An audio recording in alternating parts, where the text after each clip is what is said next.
अल्लाह रब्बुल इज़्ज़त कुरान मजीद फ़ुरक़ान हमीद पारा 26 में इरशाद फरमाता है, या अय्युहल्लज़ीना आमनुज्तनिबू कसीरम मिनज़्ज़न्न इन्ना बअदज़्ज़न्नि इस्मुन।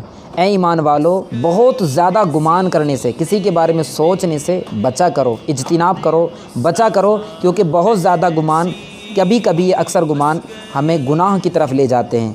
बुरा गुमान ये हराम है, किसी के बारे में बुरा सोचना, नेगेटिव सोचना। होता है बस औक़ात कि ये बंदा इसी तरीके से कर रहा होगा, इसकी सोच यही होगी, इसकी वजह यही होगी। हम किसी के बारे में अपने दिल में बुरा सोचते हैं, तो इसके हवाले से फ़रमाया गया ख़बीस गुमान यानी बुरा गुमान बुरे दिल से निकलता है। अच्छा सोचिए, अच्छा रहिए, और यकीन माने जब आप किसी के बारे में बुरा सोचते हैं तो कभी कभी आप बाद में पछताते हैं, अरे नहीं वो बंदा तो ऐसा था, मैंने उसके बारे में गलत सोचा। जी हाँ, एक शख्स सफ़र करते हुए ट्रेन में जा रहा था, उसके साथ 2-3 बच्चे थे। तो उसके जो बच्चे थे इधर जा रहे हैं ट्रेन में, कभी ऊपर बैठ रहे हैं, कभी नीचे, कभी इधर जा रहे हैं। तो उन बच्चों को कुछ लोगों ने बुरा भला कहा, कुछ ने उसके वालिद को बुरा भला कहा, क्योंकि उसका जो बाप था वो खिड़की के बाहर देख रहा था। अब वो ये कह रहे थे, आपस में बातें कर रहे थे कि बदगुमानी कर रहे थे कि देखो ये तो बाहर के नज़ारे देख रहा है, हम लोग यहाँ परेशान हैं।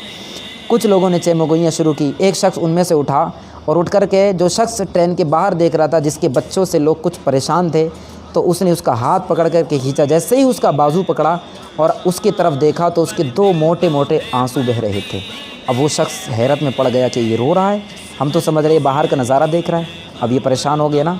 कभी कभी बस औक़ात हम भी किसी को कॉल करते हैं, हम भी किसी को फ़ोन करते हैं, फ़ोन नहीं उठा, अरे अब तो वो बड़े हो गए, अब हमारी कॉल कहाँ उठाएंगे। नहीं, बदगुमानी मत कीजिए। सामने वाला अगरचे गलत भी हो, आप गलत मत सोचिए, क्योंकि आप गलत सोचेंगे तो गुनाह मिलेगा, आप अच्छा सोचेंगे तो आपको सवाब मिलेगा। तो आप अपनी भलाई के लिए सोचें।